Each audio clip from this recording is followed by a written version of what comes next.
नमस्कार दादा. नमस्कार. काय नाव काय तुमचं? माझं नाव काशीनाथ बुळे. दादा तुमचं लक्ष्मण हिले. कोणतं गाव आहे? फांगुळगाव. फांगुळ गावान. हो. पण मी सध्या आता आजनवळ्यामध्ये आहे. हे फांगुळ गावान लागतं का? नाही आज नावळेच आहे. आजनवळे म्हणजे तुम्ही फांगुळ गावांचे असं हो. तुम्ही.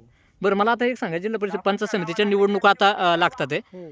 काय आता देवराम शेठ लांडे यांची सून इच्छुक आहे, माई लांडे, अजून नाही, इतर महिला इच्छुक आहे. काय वाटतं तुम्हाला, काय वाटतं? आम्ही 100% साहेबांबरोबर माहिताईबरोबरच राहणार. हे आम्ही देवराम साहेबांनी आम्हाला त्याशी भाव म्हणूनच, मुलगा म्हणूनच मानले. आम्ही शेवटपर्यंत त्यांचंच काम करणार.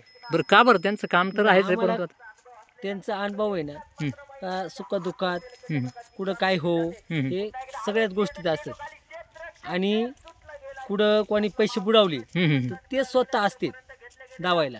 त्या दिवशी पांडुरंग पवारनी बरं. असं दिलं हं, हं. का तालुका अध्यक्ष त्यांनी असं बोललं का साहेब पणला गुपित ठेवायचं, हं, हं. शेवटपर्यंत गुपित ठेवायचं. ज्या दिवसाला तिकीट कोणाला द्यायचं ते आम्ही ठरवू. त्याने असं बोललं. आणि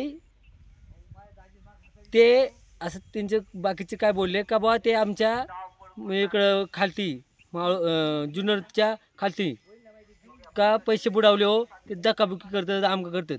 हे असं करतीच नाही. त्या का होतं बाईटमध्ये एक असं होतं की हां. ते जातीवाद करतात. काय म्हणतात? जातीवाद करतात. जातीवाद होतच नाही. हं, ते समान सगळ्यांना धरून करतात. पण एखाद्याने पैसे गरिबांचे बुडावले, हं. त्यांच्या पोत गेलं पाहिजे, त्यांना समजून सांगितलं पाहिजे आणि त्यांनी त्या गरिबांचे पैसे दिले पाहिजेत. आणि जातीवादाचा प्रश्न येतच नाही ना. लांडे साहेबांचं कामकाज एकंदरीत असं चांगलं आहे असं तुमचं चांगलं आहे म्हणणं ना, आहे. चांगलं मला आहे. एक सांगा, जिल्हा परिषद पंचायत समितीला त्यांची सून आता उभी आहे. आरक्षण महिलांचं पडल्यामुळं काय वाटतं तुम्हाला, काय वाटतं वैयक्तिक? इकडून आहे ना पूर्ण हं, आंबा 28 हं. इंगळून देवळा अख्खा एवढा पट्टा अख्खा त्यांच्या मागे राहील 100%. आम्ही बाईट दररोज ऐकतोय, दररोज त्याच गोष्टी पाहतो आम्ही. पण 100% माहिती आहे विजय होईल. 100% माहीत आहे विजय होईल असं दादांनी सांगितलं. माझ्या समितीत अजून एक दादा आहेत. दादा काय नाव काय तुमचं? नाही सांगा नाव सांगा. अहो, माझ्याशी बोला तुम्ही. इथलं स्थानिक मी किसन कोकणे, किसन कोकणे. गाव कोणतं म्हटलं? तळेचवाडी, आजनावळे म्हणजे ग्रामपंचायत आजनावळे. बरं काय करता तुम्ही सध्या? शेती. शेती करा. बरं, जिल्हा परिषद पंचायत समितीच्या निवडणूक आहेत आता. काय एकंदरीत वातावरण कसं काय? देवराम लांडे यांच्या सून माई लांडे इच्छुक आहे, सुनीता पोराडे इच्छुक आहे. काय वाटतं तुम्हाला? देवराम शेठ त्यांची सुनबाई इच्छुक आहे. काय वाटतं तुम्हाला, काय वाटतं? पाठिंबा कोण? सांगितलं ना तिकीट त्याच्या मागे आम्ही. देवराम लांडेंचं कामकाज आहे काय भागामध्ये? हा, मग काय कामं केलेत?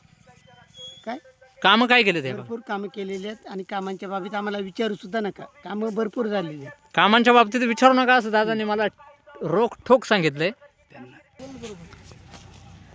दादा आता ते मागच्या वेळेस एक बाईट आली होती, पांडुरंग पवार आणि एक खंडागळे महाराज म्हणून. तर त्यांच्यामध्ये एक काहीतरी बाचाबाची झाली आणि त्याच्यातून त्यांनी सांगितलं की देवराम शेट्टे हे लांडे हे जातीवादी आहेत. काय तुमचं म्हणणं आहे? हो, तो भाग नाही, तसं नसते. हं.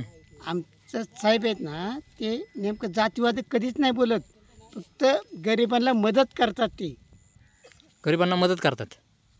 जातीवादी कधी नाही बोलणार आणि बोलू शकत नाही, बोलणारही नाही. काय वाटतं तुम्हाला ह्या निवडणुकीला त्यांची सून उभी आहे, तुमचं पाठिंबा कोणाला असेल? आमचं साहेब आहेत म्हणल्यानंतर पाठिंबा कोणाला देऊ आम्ही? माहीत आहे ना का?